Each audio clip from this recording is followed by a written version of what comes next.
Coronavirus, la pandemia. ¿Cuáles son los síntomas?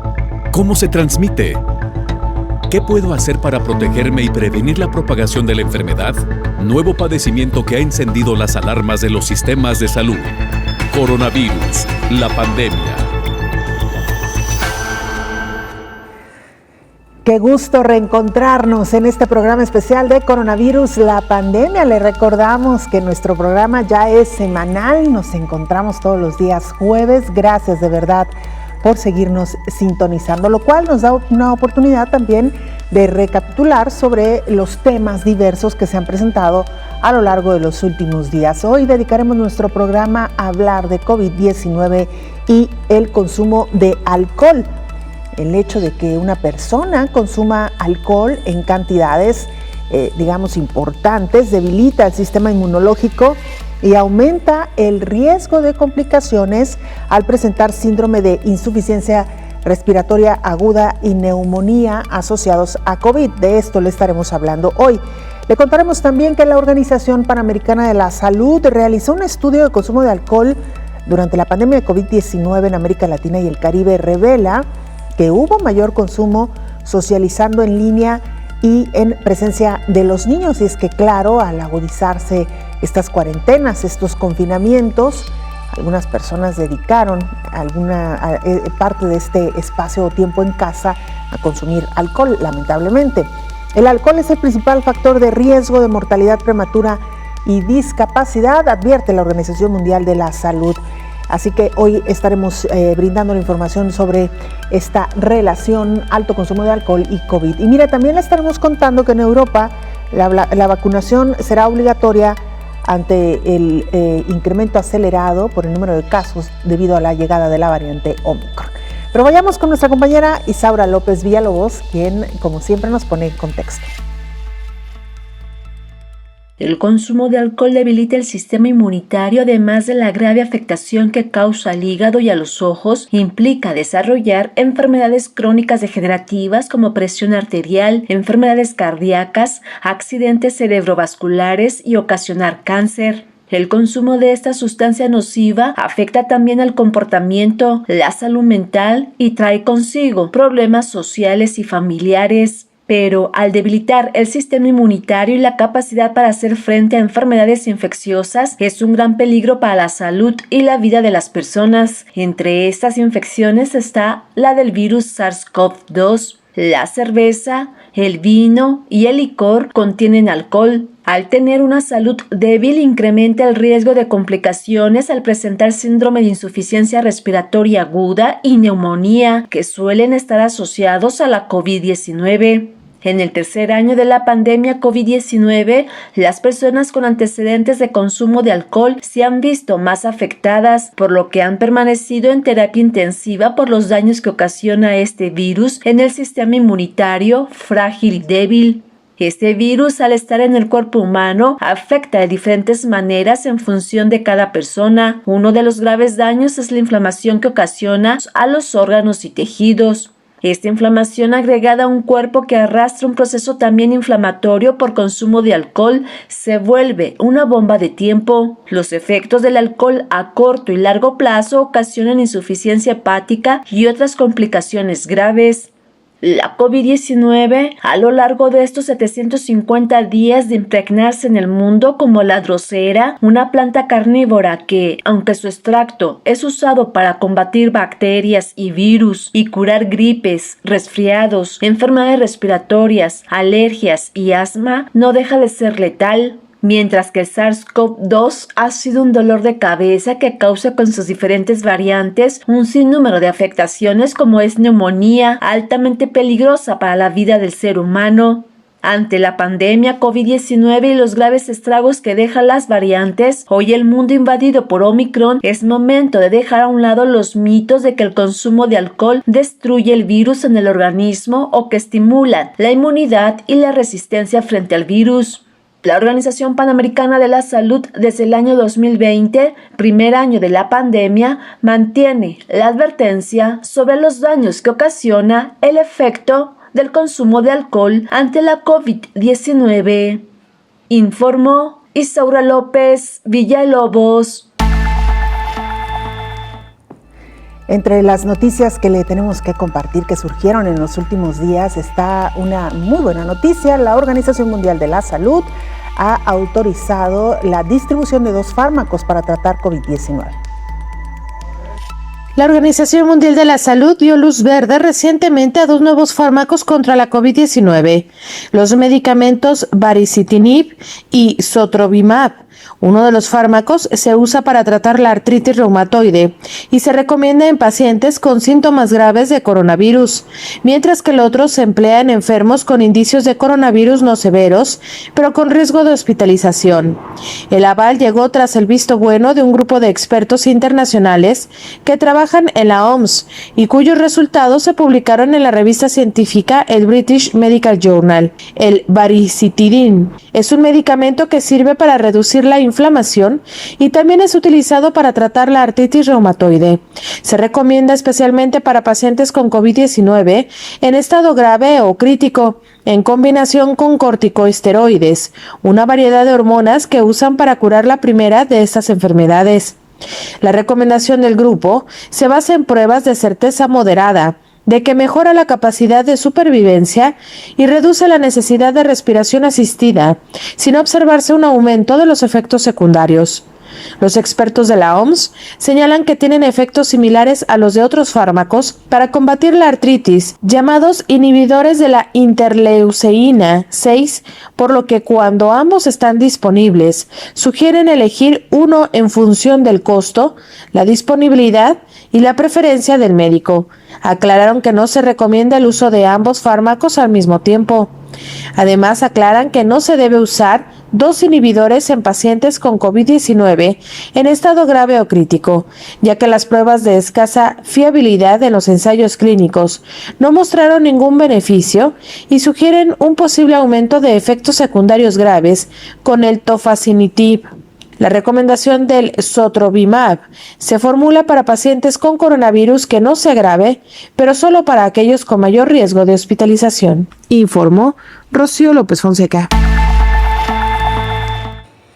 Hemos hablado en reiteradas ocasiones sobre el COVID largo, este concepto que ya ha sido reconocido y descrito además por la Organización Mundial de la Salud. Sin embargo, hay algunos pacientes que están atravesando por este padecimiento, el COVID largo o COVID prolongado, y son discriminados.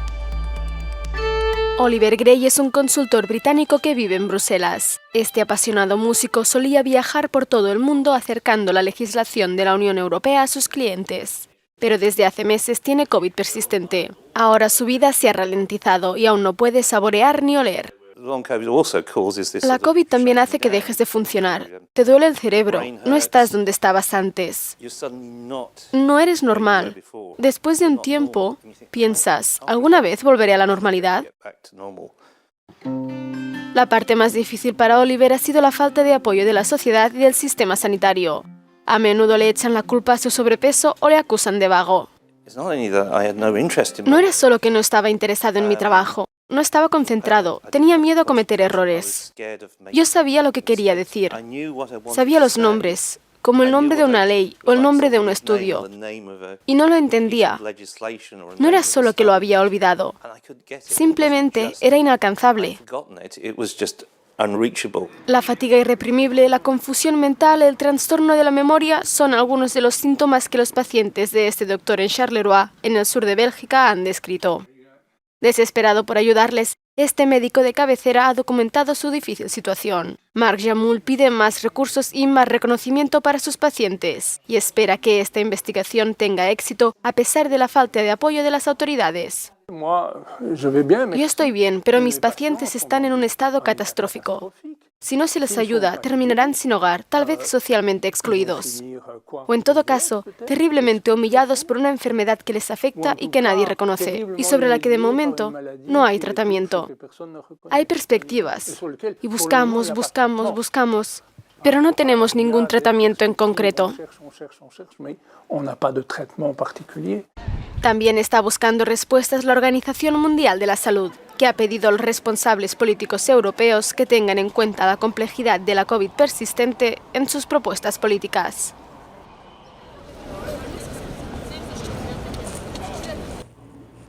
Este fenómeno del COVID largo o COVID persistente también lamentablemente ha alcanzado a los más pequeños, a los niños. Georgina se contagió de la COVID-19 en octubre del 2020, pero sigue sufriendo muchos de los síntomas. En enero tuvo que dejar el instituto. Iba dormida, con los dolores de cabeza volvieron, pero más fuertes, fatigada todo el día, me costaba levantarme de la cama, falta de concentración, no podía estudiar, me quedaba en blanco. Ahora ha retomado las clases online, pero solo para unas pocas asignaturas. Antes estudiaba mucho, sacaba muy buenas notas y claro, ahora viendo que no puedo estudiar y que no se me retienen los conceptos, no sé de qué estoy hablando, no sé relacionar conceptos. El de Georgina es uno de los 60 casos tratados en la única unidad dedicada a la COVID persistente infantil en España. Y a nosotros lo que nos preocupa es sobre todo la repercusión neuropsicológica, ¿no? De alguna manera estos niños tienen problemas en el instituto, en el colegio para seguir las clases. Algunos no pueden ir al colegio, otros las pueden hacer online, pero lo que sí que tienen son dificultades de concentración. Su padre asegura que Georgina no es la misma y se pregunta cuándo se recuperará. De hacer una vida normal a no hacer nada. No poder estudiar, no poder dormir y no poder relacionarse. No poder hacer actividad física. ¿Cuánto va a tardar en irse? ¿Cuánto tiempo? Y si se le va a ir todo. Son preguntas que los doctores aún no pueden responder. Se le llama el síndrome COVID persistente, pues no sé hasta cuándo de persistente va a ser. Yo creo que esto, en el paso del tiempo, veremos qué secuelas hay. Yo confío en que no, en los niños. Yo confío que, pero también todavía tenemos muchas respuestas que no tenemos. Para que se recuperen tan rápido como sea posible, por ahora reciben un tratamiento adaptado a cada caso. Se basa tanto en la rehabilitación física y respiratoria como en la neurocognitiva. 4, 6, 9. Los niños suelen padecer infecciones leves o no tener ningún síntoma, pero en cambio los médicos aquí consideran que tienen el mismo riesgo que los adultos de sufrir COVID persistente. Laura Ruiz Trullols, para Euronews, desde Badalona. Vamos a hacer una pausa, la primera, pero regresamos porque todavía hay mucha información para compartir con usted.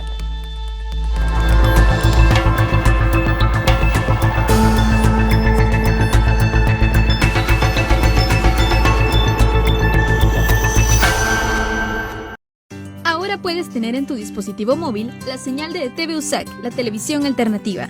Ingresa a Play Store y descarga la aplicación Guateplay. Allí encontrarás el logotipo de TV USAC y con un solo clic ingresas para conectarte y disfrutar de nuestra programación, noticias, entrevistas, programas culturales y educativos, transmisiones en vivo y mucho más.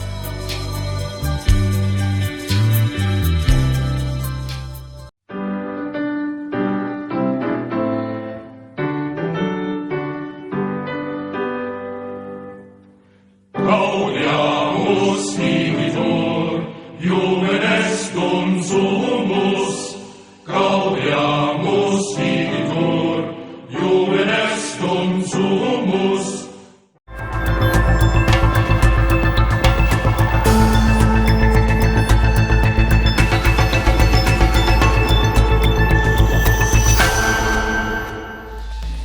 ¿Se acuerda usted del mecanismo COVAX, que se creó casi al inicio de cuando surgieron las primeras vacunas contra COVID-19 y que tenía como objetivo la distribución igualitaria de las vacunas, lo cual lamentablemente no ha ocurrido, pero sí que es verdad que algunas de estas dosis han alcanzado a llegar a los países más pobres? Con un envío de dosis a Ruanda, COVAX llegó a las 1.000 millones de dosis entregadas. COVAX ha realizado envíos a 144 países hasta la fecha. En el último corte de la Organización Mundial de la Salud, de los 194 Estados miembros, 36 han vacunado a menos del 10% de su población y 88 a menos del 40%. La ambición de COVAX se vio comprometida por el almacenamiento en los países ricos, además de los brotes catastróficos que provocaron el bloqueo de las fronteras y el suministro, así como la falta de intercambio de licencias, tecnología y conocimientos por parte de las farmacéuticas, significó que la capacidad de fabricación no se utilizara. COVAX está trabajando con gobiernos, fabricantes y socios para garantizar que cuando los países reciben vacunas puedan hacerlas llegar a las personas rápidamente. Con vacunas actualizadas en proceso, ahora es el momento para que todos los ciudadanos exijan que los gobiernos y las compañías farmacéuticas compartan herramientas de salud a nivel mundial y pongan fin a los ciclos de muerte y destrucción de esta pandemia, limiten nuevas variantes e impulsen una recuperación económica global, señala la Organización Mundial de la Salud. Informó Elizabeth Ortiz. Vamos a la línea telefónica para saludar a la doctora médico pediatra María de Lourdes Patricia Ramírez Sandoval. Ella es infectóloga y además pediatra, integrante titular de la Academia Mexicana de Pediatría y de la Asociación Mexicana de Infectología Pediátrica. Doctora, qué gusto que nos acompañe. Gracias por aceptar esta conversación. Buenos días, con gusto. Doctora, pues lo primero que le tengo que preguntar es una inquietud y una preocupación recurrente entre los padres de familia, sobre todo ahora que en la mayoría de los estados en México han regresado a las aulas para tomar clases. ¿Qué debemos de tomar en cuenta con este COVID-19 en la población infantil? Y quisiera referirme en particular a la variante Omicron, que es la que ya está dominando en México. ¿Cómo está afectando la variante Omicron a los niños? Pues vamos a empezar por decir que la variante Omicron es un virus más del medio ambiente. Por la temporada invernal en la que estamos, pues estamos en contacto con rinovirus, con virus de la influenza, y por supuesto coronavirus. Entonces este coronavirus, pues ya sabemos que llegó con nosotros desde hace 2 años, ¿verdad? Desde el de 2019 que se identificó. Y bueno, pues actualmente la Universidad de Johns Hopkins nos reporta al 16 de enero en México, pues 4.349.000 casos, o sea, muy elevado, y un total de muertes de 301.034. Esto quiere decir que el virus que tenemos ahora, como usted bien lo dice, el dominante es el Omicron. Y este virus se ha hecho pues muy potente porque tiene muchas mutaciones. Este virus, el original, tiene 4 proteínas estructurales. Entre las más estudiadas es la espiga. Y esta espiga tiene a la vez 16 proteínas no estructurales y 6 proteínas accesorias. Y estas les sirven para replicarse de la célula y evadir el sistema inmunológico.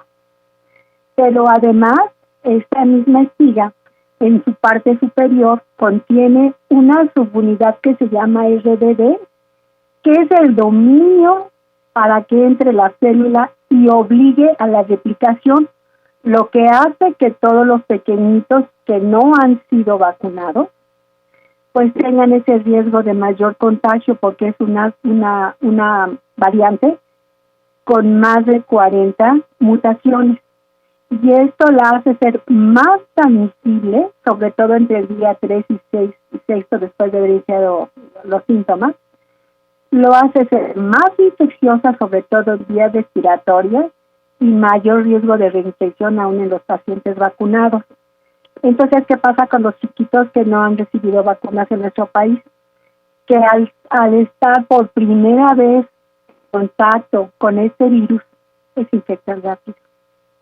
Claro. Ahora, doctora, esta variante, como usted lo explica, es mucho más contagiosa. En consecuencia, los niños, tanto como los adultos, pues están en más riesgo. Pero, ¿qué pasa con, digamos, la gravedad de los síntomas que está reportando Omicron en la población infantil versus o en comparación con las otras variantes que ya hemos sorteado? Mire, es importante, si esta cepa, por tantas mutaciones que tiene, es más infecto-contagiosa, pero sus síntomas son más leves. No obstante, nos falta estudiar mucho, sobre todo en población mexicana, pero los estudios que hasta ahora han sido reportados en otros países, de hecho la CDC, que es uno de los centros de control de Estados Unidos, ellos estudiaron y se presenta inicialmente tos en un 89%, fatiga en un 65%, congestión nasal y dinorrea, digamos, mojito transparente en un 59%, fiebre en un 38% y náuseas y vómitos, situación que no se ha visto no se había visto antes con la cepa original. No obstante, las diferencias entre el virus Omicron y un resfriado común está basado en que en el resfriado común solamente puedes presentar síntomas muy leves como un dolor de garganta, pero no hay fiebre y remite en el tercer día. Cuando ese es un resfriado común. En la gripe va a haber nariz congestionada, garganta afectada, no hay fiebre, y puede los dolores musculares, eso te lo da el rinovirus, por ejemplo. Pero el Omicron da garganta irritada con un dolor muy importante que dura 5 días, aproximadamente entre 3 y 7 días con una media de 5 días. Hay congestión nasal, hay tos seca y mucho mucosidad, rinorrea le llamamos médicamente, o moquito, mucho moquito transparente sobre todo, pero además se ha aunado a infecciones intestinales o diarrea. Claro, doctora, ¿cuáles serían los signos o síntomas de alarma que los padres deberían observar en los pequeñitos, independientemente si se tuvo contacto o no con una persona infectada con el virus del SARS-CoV-2? Sería la fiebre prolongada, el dolor de pecho o dolor en la parte del tórax, dificultad para respirar y una oximetría por abajo del 94%. Eso es. Ahora, doctora, muchos papás se están preguntando, ¿deberían enviar o no a sus hijos a los planteles educativos? Y de ser así, de ser la respuesta sí, ¿qué le diría a estos padres? Bueno, aquí tenemos que individualizar a cada uno de los pacientes porque todos los niños son diferentes. Hay que individualizar desde ver cuáles son sus factores de riesgo. Vamos a empezar por individualizar. No es lo mismo un niño que tiene 4 años a un niño que tiene 8 años. El sistema inmune es totalmente diferente.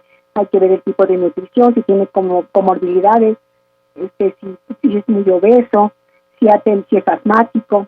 En realidad se va individualizando y ese marco se le dejaría al médico que ve a este pacientito. Doctor, otra de las preguntas que constantemente nos hacen llegar a este programa es sobre las vacunas para los menores. Si bien es verdad, en nuestro país, México, aún todavía no se vacuna a los niños, sí que hay otros países donde ha iniciado esta vacunación. ¿Qué es lo que se conoce, que se ha podido observar respecto a las reacciones que esta vacuna ocasiona? Bueno, sabemos que hay múltiples vacunas. Sin embargo, la que está estudiando más y la que se ha aplicado más, sobre todo en Estados Unidos, pues es la Pfizer. Esta vacuna se está aplicando en otros países de niños de 5 años en adelante con muy buena aceptación y eventos adversos, pues la verdad es que son mínimos. En México ahora estamos vacunando a los niños mayores de 12 años con comorbilidades, probablemente porque no tenemos suficiente abasto. Doctora, nos preguntan también el nivel de transmisión y de contagio en la población infantil.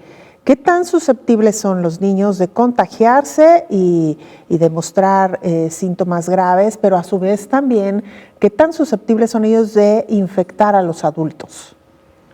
Bueno, son altamente de riesgo los pequeñitos, porque bueno, sabemos que los niños tienen que traer su cubrebocas, sobre todo los mayores de 2 años, que son los que pueden decir en algún momento si les falta el aire, ¿verdad? Y el pequeñito no. Entonces empezamos porque los niños debemos de concientizar a los papás que deben de traer sus pequeños sus cubrebocas y que deben cubrir perfectamente nariz y la boquita, porque no obstante el virus entra por tegumentos, entra por ojos, por nariz y por garganta, pero sobre todo por nariz.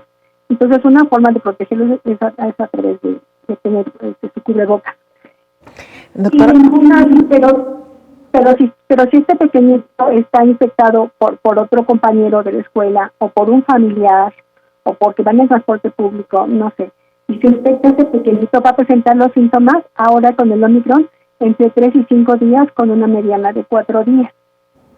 Están los síntomas, el niño puede infectar a adultos, sí, por supuesto, pero en el adulto se van a ver muy, muy leves los síntomas, sobre todo si ya cuentan con sus 2 dosis de vacuna o con 3 dosis de vacuna. Pero los pacientes adultos que no han recibido vacuna, entonces sí podemos tener problemas muy serios. No obstante, en los hospitales, los pacientes que tenemos ahora sí que hospitalizados son justamente los no vacunados.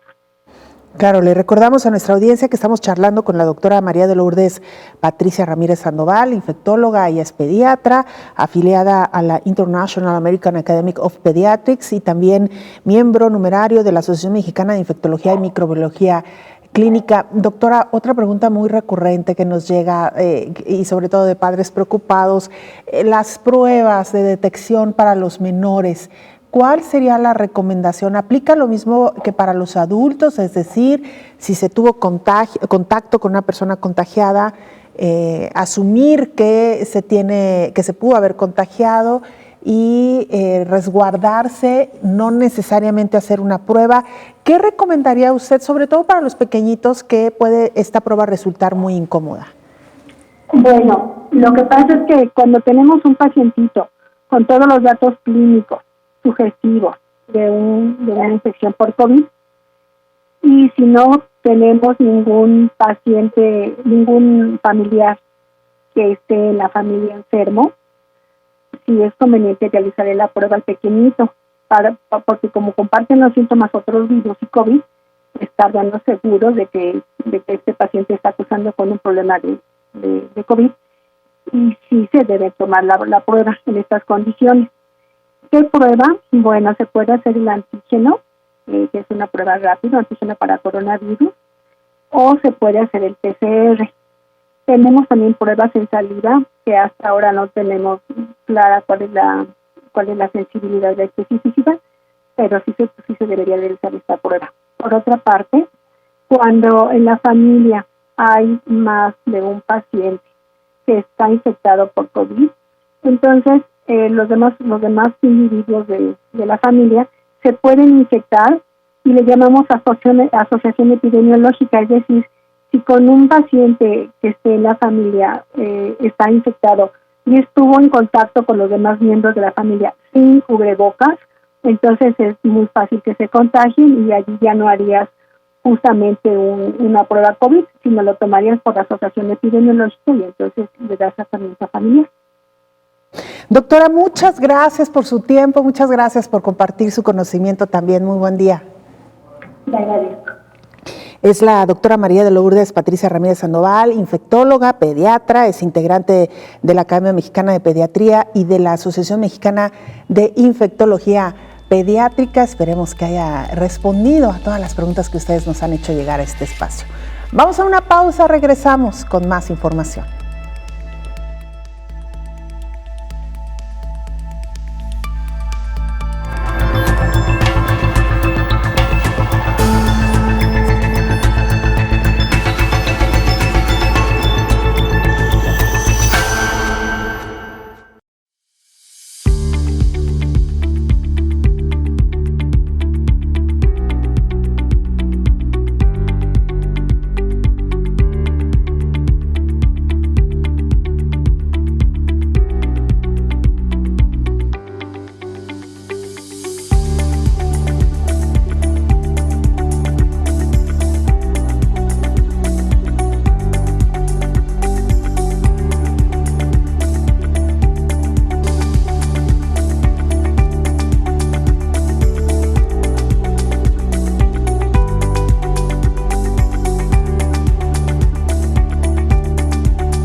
impacto, la Organización Panamericana de la Salud realiza una encuesta en América Latina y el Caribe para conocer el impacto del abuso de alcohol durante la población, el tema que hoy estamos abordando en este espacio.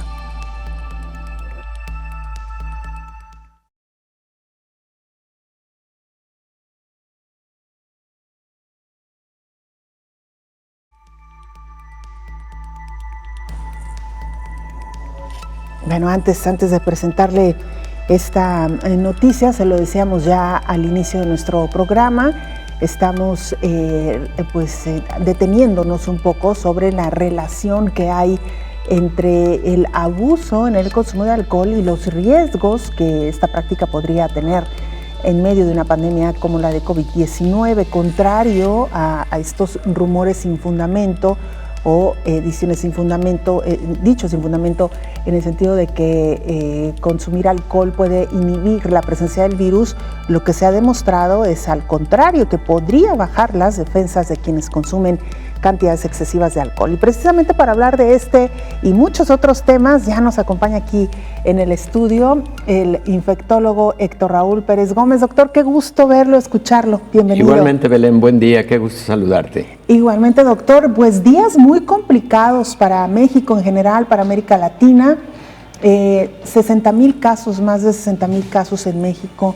En las últimas 24 horas hemos estado rompiendo constantemente estos récords en el número de casos, doctor. Esta ha sido nuestra cifra máxima y vaya que esta variante Omicron avanza con mucha celeridad. Sí, Omicron se transmite con mayor facilidad y eso es lo que se está reflejando en números.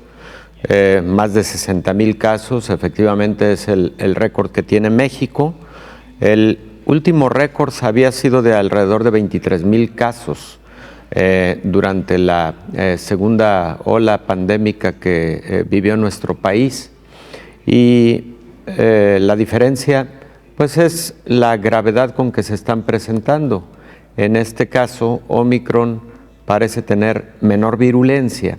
Sin embargo, fíjate, Belén, que, y perdón por el paréntesis, porque el tema que nos ocupa es otro esta mañana, pero creo que no es tan pertinente insistir tanto o dejar el mensaje tan grabado de que Omicron tiene menos virulencia y se comporta con menor gravedad. Es cierto, pero, número uno, en un paciente en específico no sabemos qué variante está causándole la enfermedad. Número dos, no en todos los pacientes se determina qué variante es la responsable, al contrario, es minúscula la cantidad de pacientes a quienes se les determina la variante responsable y se realiza de forma aleatoria solamente para tener un panorama epidemiológico de las variantes que están prevaleciendo y circulando en un momento dado. Eso tiene propósitos epidemiológicos, pero no específicamente para el manejo de un determinado paciente. Un determinado paciente, independientemente de la variante que tenga, debe ser monitoreado igual, cuidado igual, debe mantenerse en aislamiento igual y en caso de evolucionar a la gravedad debe tratarse de forma muy contundente para evitar progresión a lo que conocemos como el síndrome inflamatorio multisistémico y de multicoagulación. Entonces, esto lo digo para que quienes nos escuchan no se confíen. Sí, está predominando Omicron. Bueno, causa más infecciones, sí, menos graves, sí, pero en un caso específico no sabemos qué variante es la responsable. Y mejor no confiarnos en caso de presentarse un diagnóstico y síntomas de COVID-19. Doctor, ¿cuáles serían los días más críticos a observar en un paciente? ¿Dónde debe tener mayor énfasis y mayor cuidado en la sintomatología que está presentando? En general, en COVID-19 se considera que entre el 6º y el 10º día es cuando se presentan la mayor parte de síntomas o la más intensidad de los síntomas, y son de alguna manera los días a los que les brindamos así mucha atención. No lo decimos con tanta frecuencia porque luego también interviene el factor psicológico, ¿no? Y entonces las personas en el día 6 dicen hoy empieza la catástrofe o alguna cosa por el estilo, pero es la realidad. Entre el 6º y el 10º día tenemos la parte más crítica de sintomatología en el paciente que se va a poner grave, en el paciente que va a evolucionar a la gravedad, pero en general, desde el momento de diagnóstico de COVID o incluso antes, cuando se sospecha que hay COVID, hay que empezar a monitorear perfectamente bien a un paciente con oximetría, con pulso, temperatura, etcétera, y estar en cercano contacto con el equipo médico, con el médico tratante o con el hospital o clínica de su predilección. Doctor, lo cual también es un dato que nos complica un poco la ecuación, porque, como usted bien lo dice, es muy difícil saber con cuál variante se ha infectado un paciente, a menos de que se haga una prueba específica o se le dé seguimiento a su prueba. Le digo esto porque, como sabemos, se han ajustado los periodos de aislamiento y de cuarentena, justo para el día 7º, doctor. No sabemos si un paciente tal vez esté contagiado con la variante Delta y al 7º día ya lo estamos mandando de nueva cuenta a trabajar, a la escuela o a realizar sus actividades, doctor. Sí, la verdad, Belén, es que a mí en lo personal no me gustó la adaptación del periodo de aislamiento. El periodo de aislamiento era, y la regla, 10 días a partir de la prueba positiva en los asintomáticos o 10 días a partir del inicio de los síntomas, siempre y cuando fuera un caso ambulatorio, no grave, y siempre y cuando ya hubieran transcurrido por lo menos 24 horas sin fiebre y sin tos. Así era la regla, dictada por la OMS hace aproximadamente 1 año y medio. Cambian las cosas, se reduce a 7. No me gustó del todo la idea y uno de los motivos es exactamente el que tú manifiestas. No sabemos si un determinado caso es Omicron. Suponemos, porque esta gran ola mundial que estamos viviendo es predominantemente Omicron, pero suponemos. Sin embargo, ¿qué pasa si no fuera Omicron? ¿Qué pasa si fuera Delta o si fuera Alfa y estuviéramos ante un paciente que tiene mayor persistencia virológica en la vía respiratoria? 7 días no van a ser suficientes de aislamiento y entonces puede haber un riesgo de transmisión. No me gustó a mí mucho la idea. Creo que en parte motivaciones económicas pudieron haber intervenido en esta decisión. Insisto, hubiera preferido que en tanto no pasara la intensidad que estamos viviendo de esta nueva ola de COVID-19, no se hubiera modificado el periodo de aislamiento en caso de infección. Totalmente de acuerdo, doctor. Si me permite, vamos a una pieza informativa antes de continuar la charla con usted. Investigadores estiman 2.800 casos más de insuficiencia hepática para el año 2023. ¿Qué tanto se ha incrementado el consumo de alcohol en esta pandemia? Un equipo dirigido por investigadores del Hospital General de Massachusetts proyectó tasas de enfermedad hepática y muertes debido al aumento en el consumo del alcohol en pandemia. Las ventas y el consumo del alcohol tuvieron un aumento al inicio de la contingencia sanitaria. Con datos de la encuesta nacional sobre los hábitos de bebida, encontraron que el consumo excesivo del alcohol aumentó en un 21% durante la pandemia de COVID-19. Los científicos simularon los hábitos de consumo y las tendencias de la enfermedad hepática en adultos estadounidenses. Estimaron que el aumento de consumo de alcohol resultará en 8,000 muertes más a causa de enfermedad hepática. Calcularon 18,700 casos de insuficiencia hepática y 1,000 casos de cáncer de hígado hacia 2040. En el corto plazo, habría 100 muertes más y 2.800 casos adicionales de insuficiencia hepática para 2023. Solo el repunte en el consumo en un año podría disparar la mortalidad adicional del 19 al 35%. Estos hallazgos resaltan la necesidad de que las personas y los legisladores tomen decisiones informadas para mitigar el impacto del alto riesgo durante la pandemia de COVID-19, dijo el autor principal, Jagpreet Chhatwal, director asociado del Instituto de Tecnología del Hospital General de Massachusetts, informó Elizabeth Ortiz. Hacemos una pausa, regresamos con más información.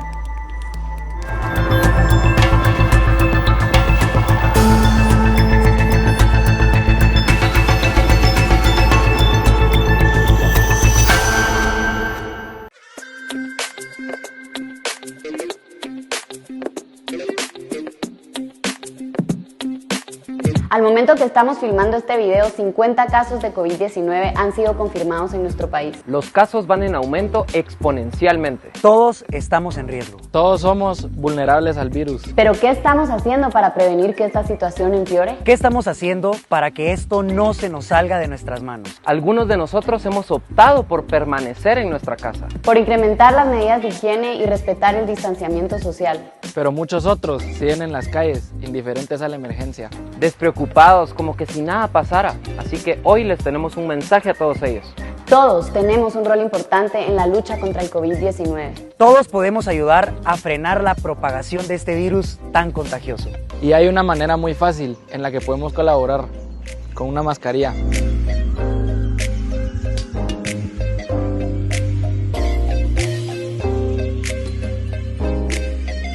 Existen estudios que confirman que usar una mascarilla representa una primera barrera física contra el virus. Es una medida de protección importante que puede ayudarnos a disminuir el riesgo de exposición a la COVID-19, tanto para nosotros mismos como para aquellos que están a nuestro alrededor. Entonces, ¿qué vas a hacer? ¿Cómo vas a ayudar a que esta situación no empeore más? Por favor, quédate en casa y si tienes que salir, usa la mascarilla. Si yo uso mascarilla, te protejo a ti. Y si tú usas mascarilla, me proteges a mí. Deja de pensarlo. Deja de excusarte. Demostrémosle al mundo que los guatemaltecos responsables somos más. Ponte la mascarilla.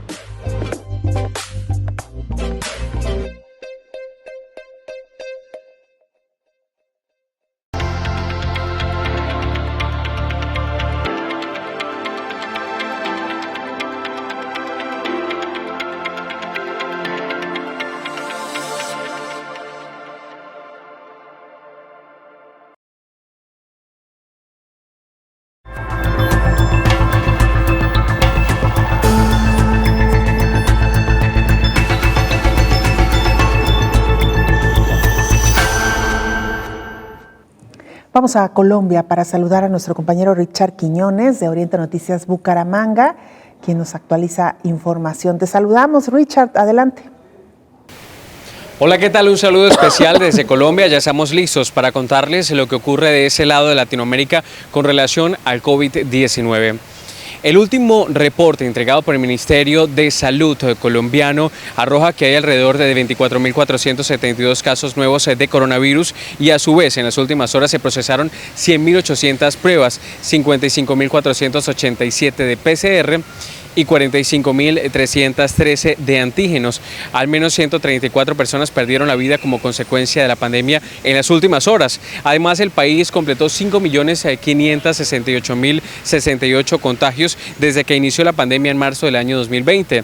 De estos, al menos 5.258.204 se han recuperado tras la llegada de Omicron a Colombia, una variante que ha demostrado ser altamente contagiosa pero que produce síntomas más leves. La mayoría de las personas que están siendo ingresadas a hospitalización por coronavirus o incluso que han fallecido siguen siendo aquellos que no se han vacunado contra el COVID-19, así lo demuestran los más recientes datos de un estudio que está realizando el Ministerio de Salud en Colombia. Según el mismo ministro Fernando Ruiz, vacunarse sigue haciendo la gran diferencia. Por ejemplo, A partir de los datos recolectados desde el 26 de noviembre a la fecha, se puede concluir que las personas que ingresaron a hospitalización son mayores de 80 años y no se han vacunado. Una gran advertencia emitió el ministro de Salud frente a la escasez de dosis de Moderna que existe en el país, por lo que anunció que el biológico de dicho laboratorio únicamente se aplicará a los colombianos que necesiten la segunda dosis contra el COVID-19. Es decir, las personas que necesiten la primera dosis deberán hacerlo también con otros biológicos. Hay también que contarles que más de 2 millones de biológicos de Pfizer llegarán en las próximas horas al país tras el apoyo que ha realizado el gobierno alemán. Por ahora, es la información que manejamos desde Colombia. Continúen ustedes con más información en estudio en México. Muchas gracias, Richard. Por supuesto, un abrazo, un saludo a nuestros hermanos colombianos. Doctor, regresamos a este tema. Lo decíamos ya, un incremento sustancial en el número de casos. Y algo que me ha llamado la atención, doctor, es ¿por qué oficialmente no se ha declarado una cuarta ola? Si hemos roto récords, todos los récords en cuanto a número de contagios, doctor. Pues la estamos viviendo, digo, que la declaren o no la declaren específicamente como tal. Yo creo que la está declarando la población lo está viendo y viviendo. Y no solamente es una cuarta ola, sino es la más intensa en el número de contagios, no precisamente en el número de fallecimientos, que bueno, por ese lado, no precisamente por el porcentaje de hospitalizaciones, que bueno, por ese lado, pero es una ola que está también impactando mucho desde el punto de vista económico. Puede ser que impacte como ninguna otra, por el ausentismo laboral. Recordemos que en muchos países incluso se están generando medidas para hacer más práctico el aislamiento en caso de enfermedad. Para el caso de México, por ejemplo, desde donde transmitimos, el Instituto Mexicano del Seguro Social generó una estrategia que permite en línea solicitar el permiso de aislamiento. Son 7 días más 3 de recuperación. De alguna manera son 10 días, que yo quisiera que los tomaran como 10 días de aislamiento, de confinamiento, por lo que decíamos hace unos minutos, pero esto ha permitido que las personas no tengan que acudir presencialmente a hacer ese tipo de trámites administrativos para tener el permiso de aislamiento o de confinamiento. Pero esto, a decir del propio Instituto Mexicano del Seguro Social, está generando un altísimo impacto en ausentismo laboral, que pues es necesario. Tampoco puedes dejar de tener este aislamiento para seguridad comunitaria y seguridad social. Entonces, así como está impactando al ámbito laboral, está impactando al ámbito económico, al ámbito social en general. Y qué decir también de los insumos requeridos para la atención, porque aunque sean casos menos graves, los hospitales, las clínicas, etcétera, pues requieren de insumos de protección para el personal de la salud. Y aquí viene otro fenómeno, también se está reportando ya por parte de las diferentes instituciones de salud ausentismo laboral por motivo de personal de la salud enfermo, infectado, en proporciones muy altas, muy altas. Líneas aéreas, Belén, se ha anunciado, lo hemos anunciado aquí, miles de vuelos cancelados de Estados Unidos a diferentes destinos, de Europa a diferentes destinos, que han generado también muchísimo impacto económico. Entonces, es una ola de gran magnitud desde todos los ámbitos, sanitario, económico, social, laboral, etcétera. Entonces, Una declaratoria oficial, formal, pues creo que al final de cuentas es irrelevante, es secundario. Lo estamos viviendo y sufriendo. Esa es la verdad. Ahora, doctor, ¿cuál sería la recomendación, sobre todo en medio de que usted menciona, el impacto económico, laboral que se ha tenido? Es decir, ¿deberíamos de volver al confinamiento, sobre todo aquellas personas que han sido diagnosticadas ya con COVID-19, que no han enfermado grave y que pueden desde casa mejor guardar la cuarentena extendida, laborando, si se quiere, desde casa? Mi opinión, Belén, es que sí, particularmente los grupos de población más vulnerables. Mi opinión es que sí. Indudablemente las personas no vacunadas deben ya pensarlo 2 veces. Voy a retroceder. No deben pensarlo más, deben ir ya, deben vacunarse. La vacunación protege contra enfermedad grave. La vacunación sí protege contra Omicron. Estamos de acuerdo ya con estudios científicos perfectamente bien llevados a cabo de forma ortodoxa desde el punto de vista metodológico y además publicadas, que Omicron tiene un porcentaje alrededor del 25 a 30% de escape inmunológico a la inmunidad generada por vacunas. Sí, pero le queda un 70% de buen desempeño de las vacunas contra Omicron.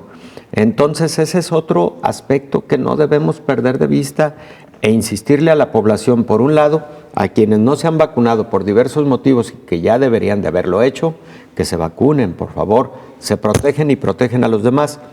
Y a los ámbitos gubernamentales, acelerar el ritmo de la vacunación, porque todavía hay en ese sentido mucha inequidad y ya en momentos no tanto por la cantidad de biológicos que se puedan adquirir, sino también en la logística y velocidad de aplicación de estos biológicos al interior de los diferentes países. Y los refuerzos, doctor, que también son importantísimos. Hay países que ya están en 4º refuerzo, como Israel, Emiratos Árabes Unidos.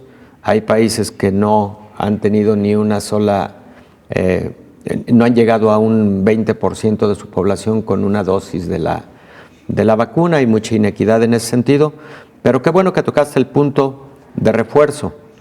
Hay 2 publicaciones muy interesantes, Belén, en una revista de alto prestigio, el New England Journal of Medicine, en donde se destaca que Moderna y las vacunas que tienen como plataforma biotecnológica de desarrollo el RNA mensajero, que son Moderna y Pfizer, tienen un muy buen desempeño contra Omicron, incluso en pacientes inmunosuprimidos. Con esto no estoy diciendo que sean las vacunas que deben ser utilizadas exclusivamente para el motivo del refuerzo contra Omicron. Solamente digo que hay 2 publicaciones muy buenas que hablan del muy buen desempeño de Pfizer y de Moderna contra Omicron, incluso en pacientes inmunosuprimidos. Pero si tenemos a la vista Moderna, Pfizer, AstraZeneca, Johnson & Johnson para un refuerzo, hay que aprovecharlo ya, lo antes posible. Y destacar también, doctor, un estudio que se hizo dentro de la misma Universidad de Guadalajara, donde CanSino es una vacuna compatible también con todas estas vacunas que usted ya mencionaba. Lo digo porque en México se vacunó particularmente al magisterio con esta vacuna. Entonces los refuerzos hay que ir con toda seguridad y con toda garantía que tendrán un muy buen refuerzo, ya sea Moderna o sea Pfizer, que en este caso se les está reforzando con Moderna. Es correcto y es buena estrategia, Evelyn. Quienes recibieron, y qué bueno que nos dirigimos al magisterio en México, quienes recibieron CanSino, que fue la vacuna para el magisterio, están recibiendo Moderna y ese es un buen esquema. Ténganle mucha confianza porque están recibiendo una vacuna Moderna con una buena actividad contra Omicron y que es altamente compatible con la vacuna de CanSino que recibieron en su momento. Doctor, brevemente, porque casi nos despedimos, una pregunta muy frecuente, con base en la experiencia de otros países, ¿en qué momento de esta cuarta ola estaría México, de acuerdo a sus estimaciones, doctor? Estamos todavía no en el pico máximo. Existen algunas proyecciones bayesianas, matemáticas, que ha desarrollado, por ejemplo, la Universidad de Washington y también la Universidad de Johns Hopkins al respecto, y con la tendencia que venimos teniendo de 1 mes y medio a la fecha, y además con lo que se conoce como número básico de reproducción o número básico reproductivo, que se incrementó, por cierto, se estima que será primera semana de febrero cuando tengamos el pico máximo, para luego probablemente entrar a una meseta y luego empezar a tener reducción en el número de casos. Ojalá y pudiéramos tener esto un poco antes, ¿no? Ya nos encontramos prácticamente en la tercera semana, entrando a la tercera semana de enero, pero se estima que todavía 15 días estaremos con mucha intensidad pandémica. Importantísimo el dato para seguir, doctor, cuidándonos al máximo. Claro. Esta ha sido una variante altamente contagiosa. Evitar el contacto con otras personas si no es necesario, y ojalá también los empleadores pudieran entenderlo en ese sentido y tratar en aquellos trabajos que se pueda, que la gente vuelva a trabajar desde casa. Esto va a ayudar mucho. Es correcto. Y cuando sea estrictamente presencial, que observemos las medidas de protección, que cada quien en lo individual las adopte, las haga hoy más que nunca suyas, que busque los mecanismos para estar en menor contacto con los demás, sana distancia, uso de cubrebocas, el lavado frecuente de manos, en fin, todo lo que ya cada quien sabemos. Ventilación, hombre, en aquellas oficinas en donde existe esa posibilidad. Y mira, Belén, un tema que tocamos de manera muy oportuna el año pasado en este programa, creo que vale la pena volverlo a tocar, que se refiere filtrado del aire en espacios cerrados. Acaba de tomar mayor relevancia con alguna serie de publicaciones que me parece que hay que retomar. La próxima semana, doctor, lo dejamos ahí anotado en el primer punto. Gracias, doctor, como Gracias, siempre, Belén. que tenga muy buen día. Con Nos gusto. vamos. Gracias a usted por habernos acompañado.